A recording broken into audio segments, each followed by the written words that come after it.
دروزەکان کێن و پەیوەندیان بە کوردەوە چییە؟ لەگەڵمان بن بۆ قسەکردن لەسەر ئەم ژارە تایبەت.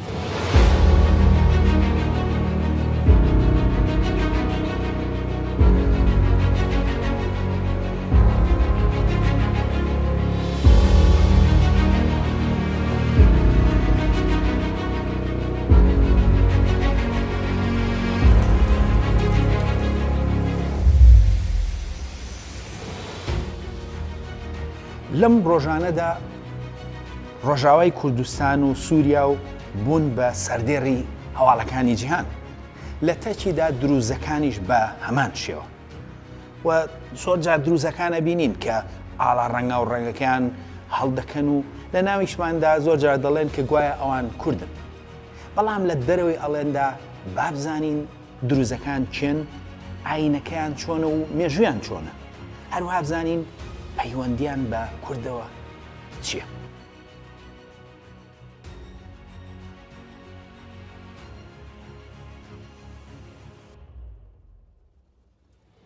لە سەدەی 11 زاینیدا چەندین گروپی هزری و ئاینی لە ناو میسردا هەبوون. ئەو کات میسر ناوەندێکی گرنگی فکری بوو. لەوێ فاتمیەکان حکومڕان بوو. بەڵام لەژێر باڵی فاتمیەکاندا بۆچوونەکانی یەکڕەنگ نەبوون، بەڵکو چەندین بۆچوونی جیاواز هەبوون.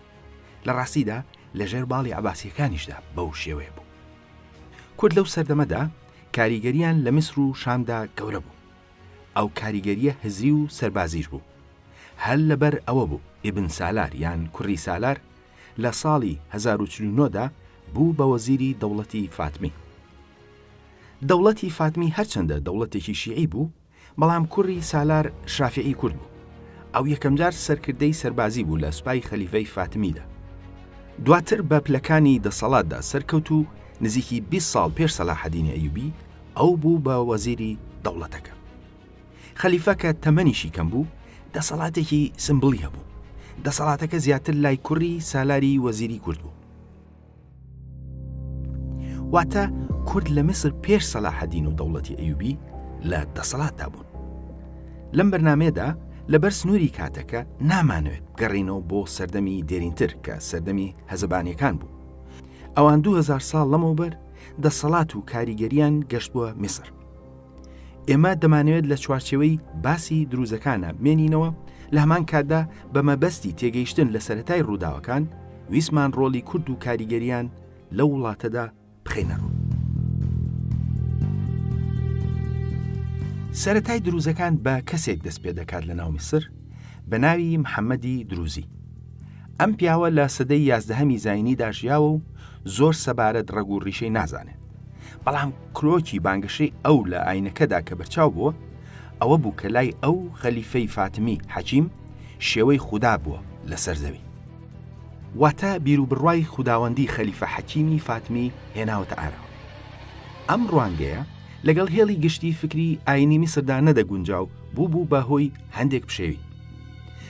محەممەدی دروزی خۆشی کەسێکی خۆ دەرخەر بووە و خەلیفەی فاتمی لێی ڕازی نەبووە. لەبەرەوە خەلیفەی فاتمی حەکیم بەپێی هەندێک سەرچاوە خۆی بڕیاری کوشتنی محەممەدی دروزی لە ساڵی 1990 بۆ 2020دا داوە. ئەوەش بە ئامانجی هێورکردنەوەی ئەو مشتومڕەی کە ئەم کەسایەتیە لە میسر دروستی کرد. لە دوای کوشتنی محەممەدی دروزی هەمزەی کوڕی عەلی زۆزانی ئاینەکەی گرتە دەست. هەمزە پێشتریش کاتێک کە محەممەدی دروزی لە ژیاندا بوو شان بەشانی ئەو لەسەر داڕشتنی ئاینەکە کاری دەکرد، بەڵام هاوڕای نەبوو. دوای کوژانی محەممەدی دروزی دروزیەکان زۆربیان خۆیان لە ڕێچکەی محەممەدی دروزی دوورخستە و هەمزەی زۆزانیان کرد بە سەرکردە و دامەزرێنەری ئاینەکە. هەر لەبەر ئەوەیە کە ئەمڕۆ لەناو دروزیەکاندا زۆزانی بە دامەزرێنەر و ئیمامی گەوریاندا دەنرێت. سەر ڕایەوەی کە دروزیەکان خۆیان لە محەممەدی دروزی دوورخستەوە، بەڵام پاژناوی ئەو دروزی بوو بە ناوی پەیڕەوانی ئاینەکە و ئەمڕۆ بەو ناوە دەناسرێن. هەمزەی زۆزانی ئەقلانی تر ئاینەکەی بەرەو پێشەوە برد و ئەو پەیوەندی لەگەڵ خەلیفە حەکیمی فاتمیدا زۆر باش بوو. زۆزانی بە هەمانگی لەگەڵ ئەودا هەنگاوەکانی دەنا. ئەو پایەکانی ئاینەکەی دانا و لە نێوان ساڵی 1970 تا 1921 بەردەوام بوو. دواتر لە پاژەوەی کە خەلیفەی فاتمی بە شێوەیەکی گومان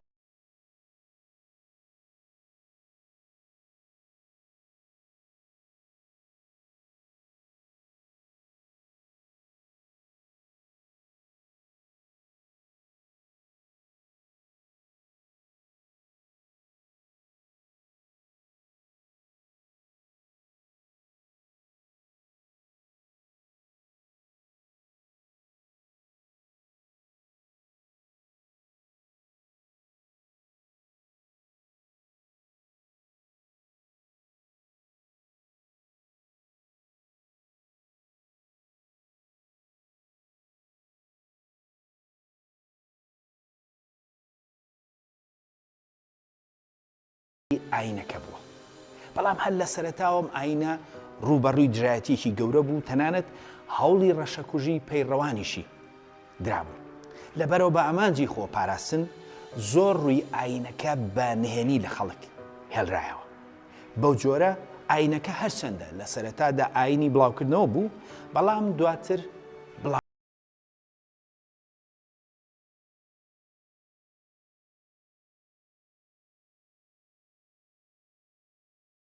دروست تا ئەمڕۆ بە نهێنی هێڵراوەتەوە. بەڵام هەندێک ڕووی تریشی ئاشکرا. بۆ نمونە بناغی ئاینەکە دوونادونە کە لەگەڵ ئێزدی و یارساندا یەک دەگرێتەوە.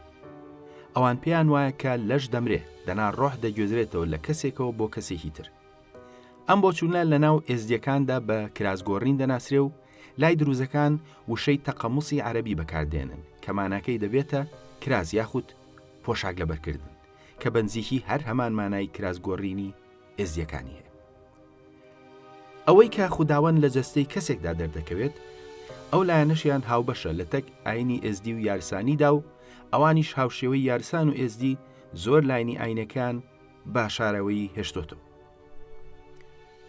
کللتوری دیارنەمانی کتوپڕی کەسایەتیە ئاینیە مەزنەکانی دروزەکان بۆ نمونە زۆزانی لە ناو یارسانەکانیشدا تۆماری هەیە، لەوانە شاخۆشین. هەروە سەردانی شەخص و جەمیشیان هاوشێوەی یارسانەکان هەیە کە ئەوان بە خەڵوەت ناوی دەهێن و لە ئێوارەی پێنجشەمماندا لای ئەوان بەڕێوە دەچێت. هەروەها زۆربەی پیاوە ئاینیەکانیان و ئەو کەسانی کە پابەندی ئاینین هاوشێوەی یارسانەکان سمێڵ دەهێڵنەوە و هەندێکیان ڕیشیشی لە تەکدا دەهێڵنەوە. هەروەها سمبڵی ئاینەکە ئەستێرەیەکی پێنجلای ڕەنگاوڕەنگە و بۆچوونی جیاوازی لەسرە. هەر هەمان ڕەنگەکانی ئەستێرەکە لەسەر ئاڵاکەیان هەیە کە شین، سپی، زەرد، سەوز و سوورە. دروزەکان کاریگەری بەرچاویان لەسەر مێژووی ناوچەکە بووە.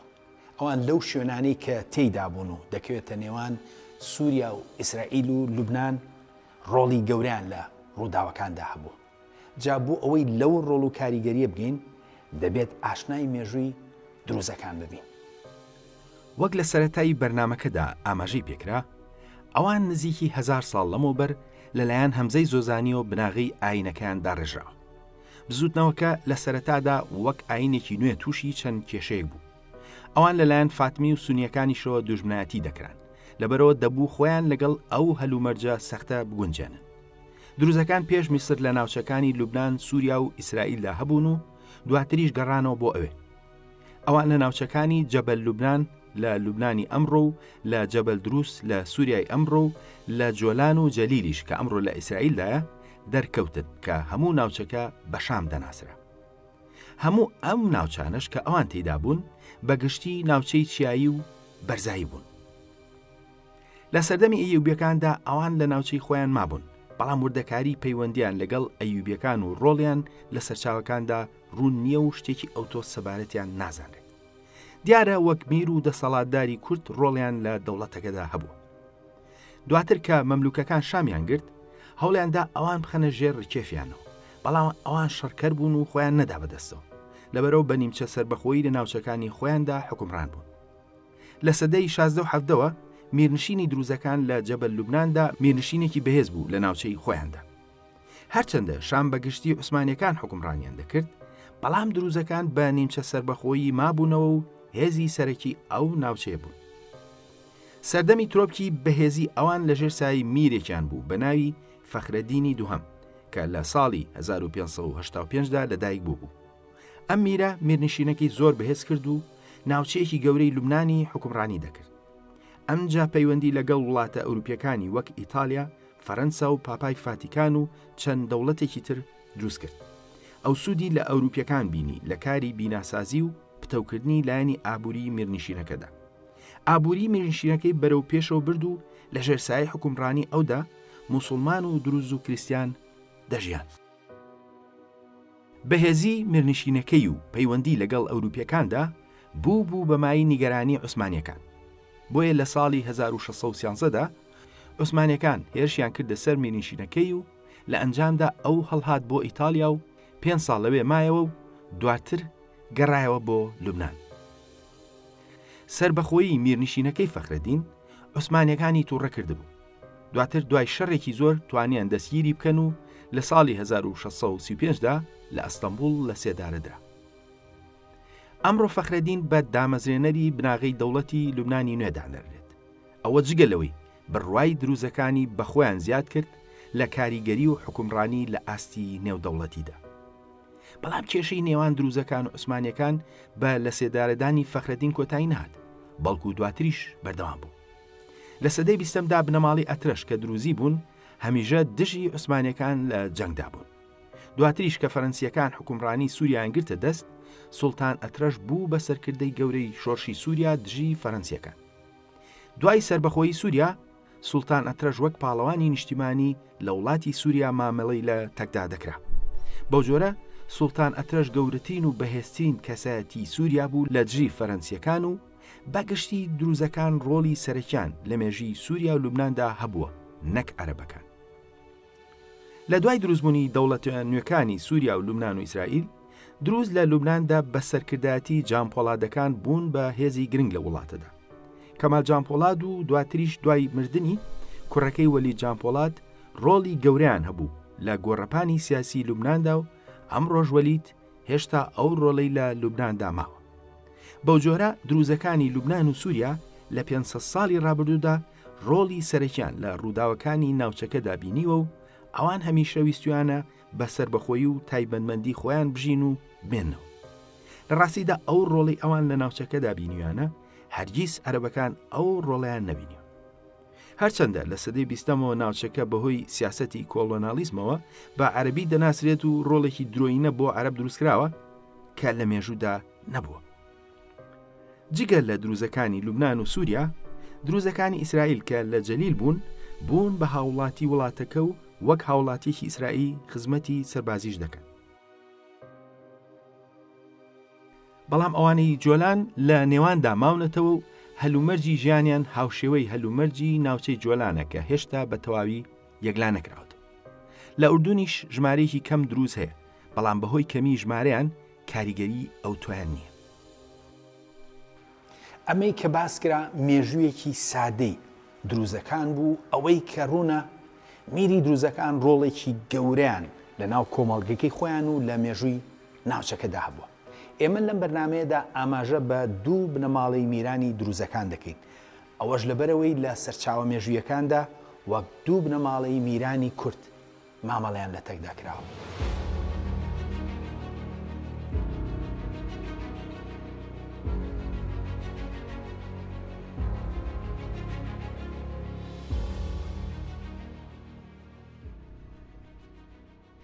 لە ناو دروزەکاندا کۆمەڵێک بنەماڵی میری دەسەڵاتدار هەبوون کە کاریگەریان لەسەر ژیانی دروز و ناوچەکە هەبووە.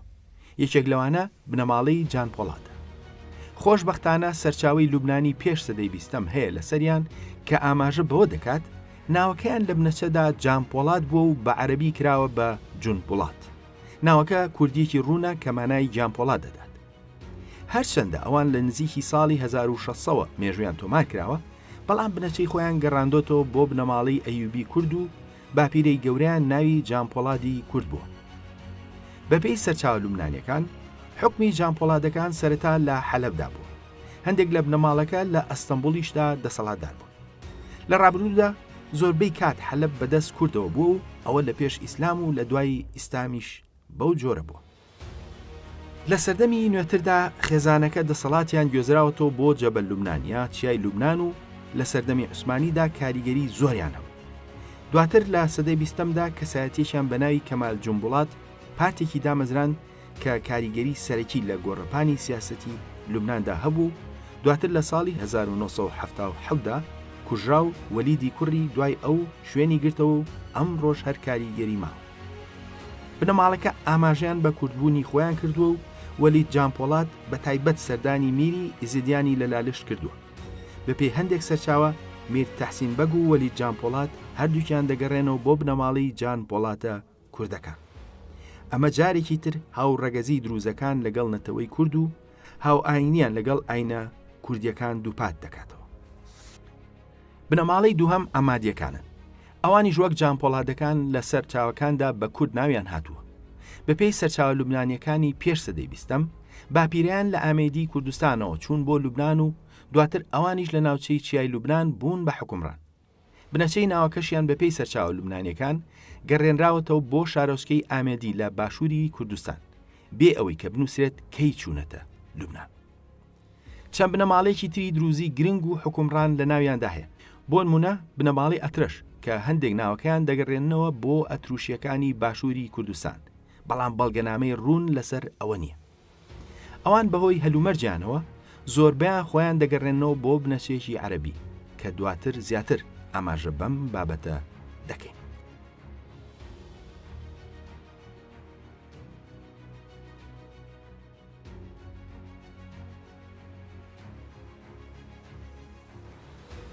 وەک پێشتر ئاماژەمان پێکرد، دروزەکان هاوشێوەی ئێزیەکان و تا ڕادێکیش یارسانەکان زۆر ڕووی ئاینەکان بە نهێنی هێشتۆتەوە. بۆ نمونە لە ناو ئێزیەکانە هەردوو پەرتووکی مەسحەفا ڕەش و جیڵوە بە نهێنی هێڵرابووە تا دواتر ئەوروپیەکان توانیان بە ڕێگای تایبەت بەدەستی بێنن. لە ڕاستیدا لە ناو دروزەکانیشدا چەند پەرتووکێکی هاوشێوە هەیە.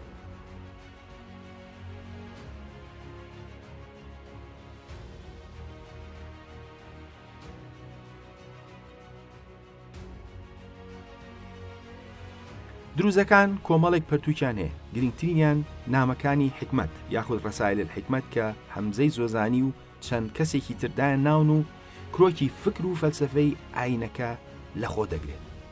هەروەها پەرتووکی النقطەوە دائیرە واتە خاڵ و بازنە کە هەندێک لە هێماگەردونیەکانی دروست لە خۆ دەگرێت و هەندێک بە بەرهەمی هەمزەی زۆزانی دادەنێن و چەند پەرتووشێکی تریشیان هەیە. بەگشتی ئەم پەرتووکانە بە قسەی خۆیان تەنها ژیرەکان کە ئەوان بە عوقال ناویان دەهێنن دەتوانن بیان بینن، واتە هەموو دروزێک بۆی نییە بیان بینن. ئەوەش بە ئامانجی پاراستنی زانیاریەکانێتی لە خەڵکی دەرەوە. هەرچەندە لە ڕێگای جیاوازەوە هەندێک هەوڵ دراوە بۆ ئاشکراکردنیان، بەڵام گومان لەسەر ئاشکراکردنیان هەیە. بەگشتی ئەوان پەرتووک و ڕێو ڕەسمە ئاینیەکانیان بەنهێنی هێشتوتەوە و سەر ڕای دەرکەوتنی بەشێک لە پەرتووکەکانیان. لەم بەرنامەیەدا زۆر ڕووی ئاینەکە و کەسایەتی و میرەکان ئاماژەی پێکرا. سەرراوەی دوو لە بنەماڵەی میرە دروزەکان لە سەرچاوەکاندا بە کورد تۆمارکراون، بەڵام ئێمە دەمانێت بزانین دروزەکان بە گشتیکە لەبەرەوەی ئەوە ئامانجی سەرەکی ئەم بەرنامەیە بووە. ئێمە دەمانەوێت لە دەرەوەی قسە و ئەڵێنی خەڵکدا کە دەشێت بۆ مەبەستی تایبەت بەکاربێت بزانین دروستەکان چن. بۆ مەبەستە ئێمە سوود لە زانستی بۆ ماوەی یاخود دیێنەی دەبینین.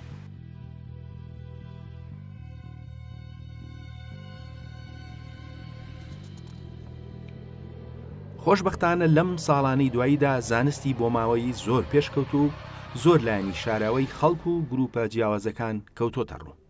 گرنگی ئەم زانستە بۆ هەندێک گروپ گرنگترە لەبەرەوەی پەیڕەوانی ئاینە شاراوەکانی وەک دروست زۆر جار هەوڵی هەمەجۆر دەدەن بۆ شاردنەوەی ڕاستیەکان و دروستکردنی چیرۆکێکی جیاواز.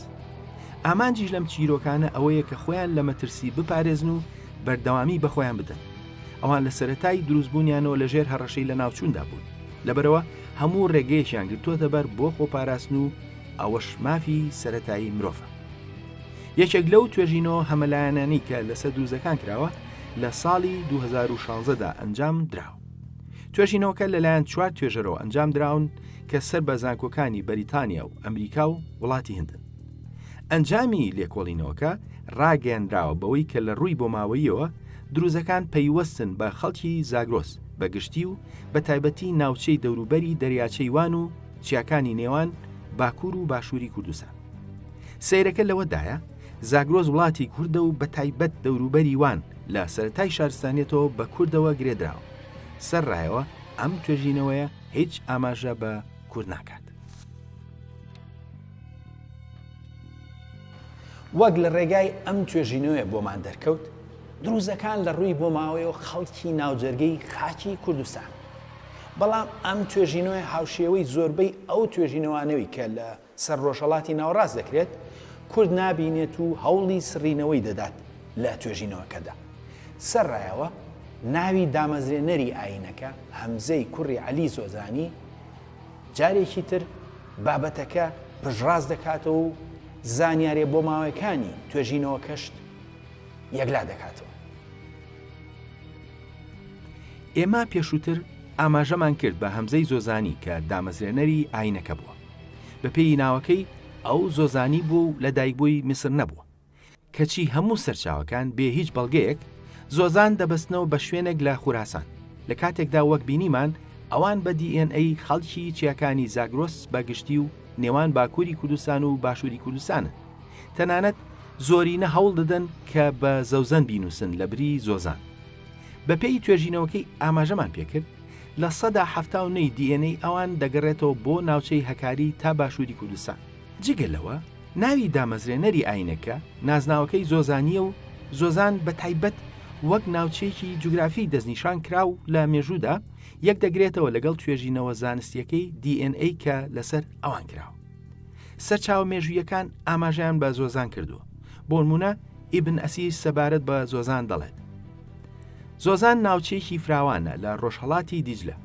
لە دوورگەی ئیبن عومەرەوە و یەکەم سنووری نزیکی 2 ڕۆژە لە مووسڵەوە تا سنووری یەکەمی ئەخلات و سنوورەکەی لە ئازربایجان کۆتایی دێت تا سەرەتای سەلماس و چەندین قەڵای بەهێز لە خۆ دەگرێت کە هەمویان هی کوردانی بەشنەوی و بەختین. سەرچاوی کریسیانەکانی پێش ئیسلامیش ئاماژیان کردووە بە زۆزان بەیەکەوە لەگەڵ ناوچەی داسنی ئێزدیەکاندا کە ئەمە گرێدراوی دوو ناوچەکە و ئاینەکەش دووپات دەکاتەوە. وەک بینیمان بە پێی DNA دروزەکان ڕێک لەو ناوچەیەوە هاتوون کە ناوچەی زۆزانی مێژوویە کە ئەمە هیچ گومانێک ناهێڵێتەوە. دامەزرێنەری ئاینەکە هەمزەی زۆزانی خەڵکی نزیک هەکاری بووە.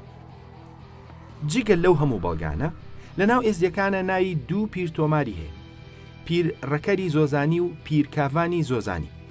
بەداخەوە جگەل لە ئاماژەکردن بە ناویان شتێکی ئەوتۆ سەبارەت مێژویان نازانێت. بەڵام ئەم ڕۆژکەسایەتی زۆزانی هێشتا لە ناومانن.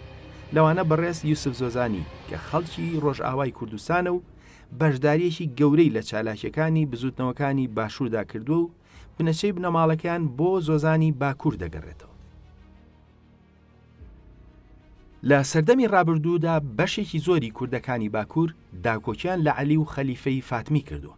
تەنانەت عیزی زەریری هەولێری یاخود عیزی نابینای هەولێری کە فەیلسوف بوو و بە بنەچە خەڵکی نووسەیبینی باکوور بوو لە مناڵیدا لە هەولێر گەورە بووە، نازناوی هەولێری وەرگرتووە. سەرڕایەوەی کە بە زەندیق واتە بە بێدین لە قەڵم دراوە، بەڵام خراوەتە ناو خانەی شاعیرانی شیعەوە. ئەوەش لەبەرەوەی کە پشتگیری لە عەلی و فاتمیەکان کردووە. ئەو ڕاستیە لە پەیوەندی نێوان دەوڵەتی فاتمی و مەروانیەکانی باکووریشدا ڕەنگی داوەتەوە.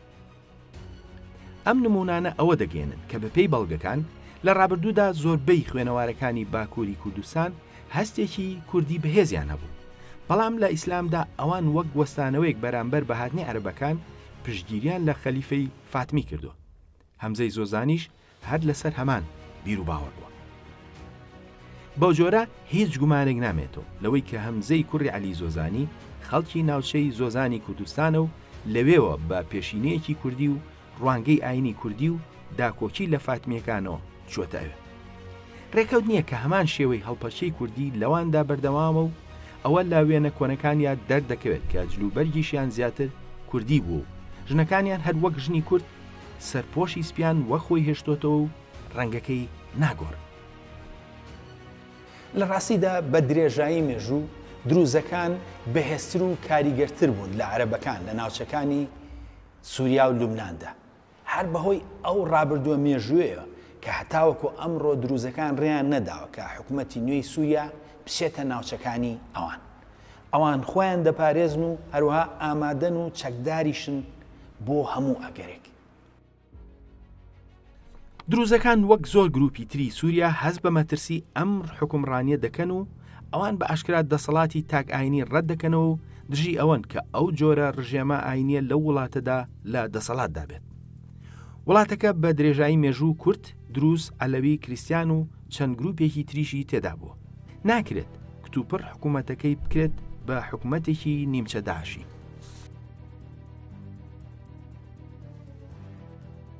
هەر لەبەر ئەو هۆکارەش بوو لەم ڕۆژانەدا سەرکردەی ئاینی دروزەکان لە سووریا شێخیجی نیگەرانی خۆی خستە ڕوو سەبارەت بە ڕووداوەکان و ئەو گوتی کە ئەوان قبوڵی حکمی ئاینی ناکەن و داوای دەستورێکی مەدەنی دەکەن.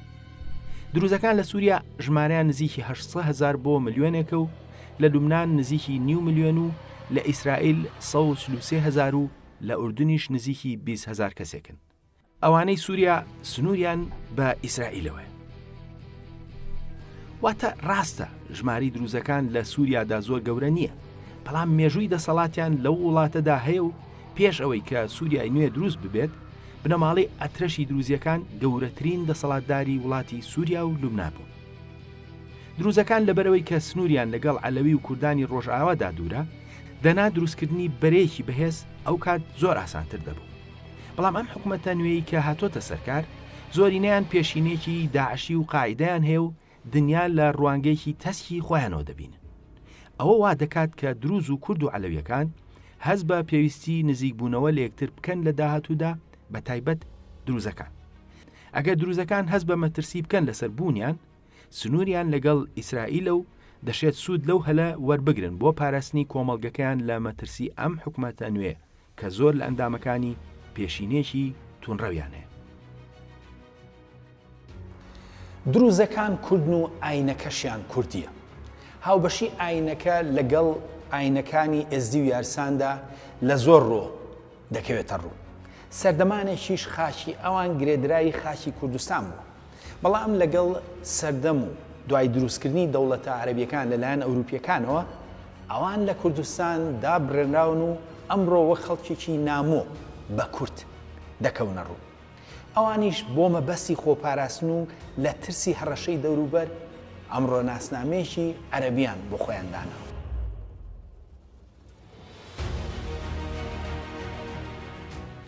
کوردبوونی ئەوان لە ڕاستیدا هەر بە قسە نییە، بەڵکو دامەزرێنەری ئاینەکە هەمزەی زۆزانی کورد بوو و بە پێی زانستی بۆ ماوەیی ئەوان کوردن.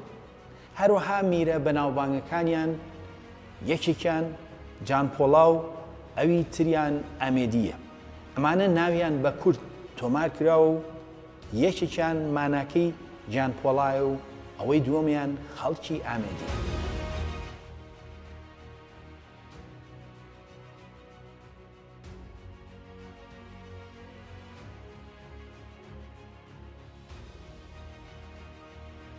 ناسینی دروزەکان ئەوەمان بۆ دەخاتە ڕوو کە سەردەمانێک کورد لە کوردستانەوە هەتاوەکو میسر کاریگەری هەبوو.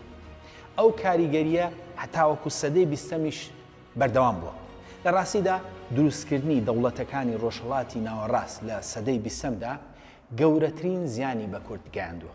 لە ئەنجامدا هەڵە تێگەیشتنی لەسەر ئەم نەتەوەیە دروست کردووە و هەروەها نەتەوەیەکی عەرەبی خەیاڵی فوتێکراویشی هێناوەتەکایەوە. بەرنامەی خۆناسین لە هەر ئەڵقەیەکدا دەیەوێت ئەو مێژوە شاراوە بە خۆمان و نەوەکانمان بناسێنێت. تا بەرنامەیەکی تر خواتان لەگەڵ.